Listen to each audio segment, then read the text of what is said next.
Why Europe is preparing for war.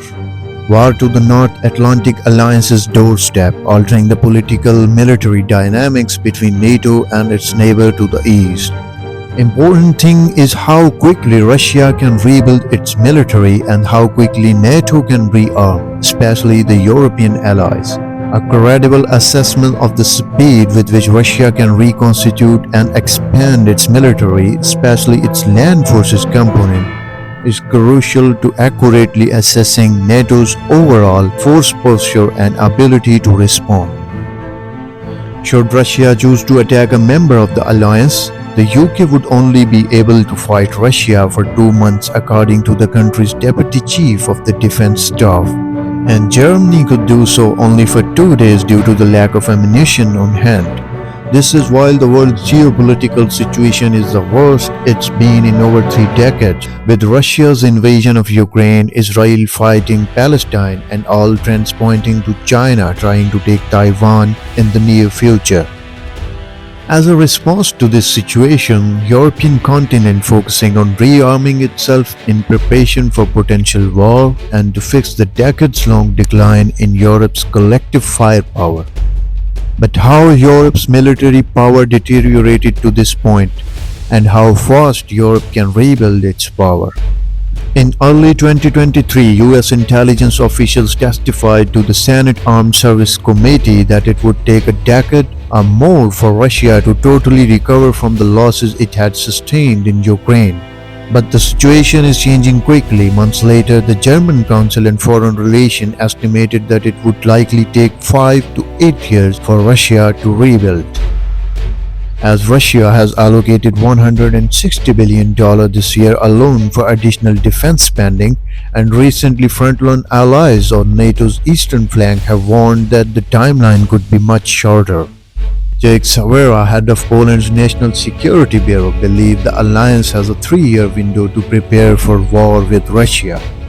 Moscow's threat to station troops near the country's 830-mile-long border with the new NATO's ally Finland leave no room for doubt that Russia poses a chronic threat to the United States and its network of allies across Europe, and this is unlikely to change anytime soon. Everyone remembers the Cold War when NATO and Soviet Union were expected to fight. During that time, both the Soviet Union and Europe constructed massive armies with the latest and greatest military technology. Thankfully, World War III never kicked off, but it left Europe with massive stockpiles of weapons and equipment. With a lack of existential threat in the backyard, European nations no longer felt the need to spend significant chunks of their country's economies on the military. But now, years after the fall of the Berlin Wall and war raging on, Europe's military equipment has aged, and more importantly, their ammunition stockpiles are running dry. The European nations have donated billions of dollars worth of arms, ammunition, and equipment to Ukraine, but this has depleted ammo reserves at home. One specific area is artillery ammunition. Most of Europe uses the NATO standard artillery shell, but these have become dangerously scarce since the Russian invasion. At the start of European production of 155 mm artillery shell hovered at about 230,000 rounds per year. In 2023, production increased to 4 lakh annually, sparked by the Russian invasion. Europe is expected to hit 1 million artillery rounds per year by the end of 2024. In case of attack on any member, each of Europe's militaries will have to fight as a joint force, not just as a small army units. This means that standardization of equipment is vital in order to ensure that logistics doesn't become a nightmare. NATO standardization allows for supplies from one country to be used by another. It is not just ammo. NATO and European Union members have recently spent significant amount of money bringing their air forces into the next generation with more interoperability than ever before. 2024 is marked the first year that NATO countries across the board hit the required 2% of GDP spending on defense.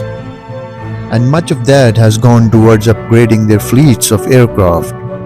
So far, 600 F-35 Lightning II multi-role fighters have been ordered by a total of 11 European countries.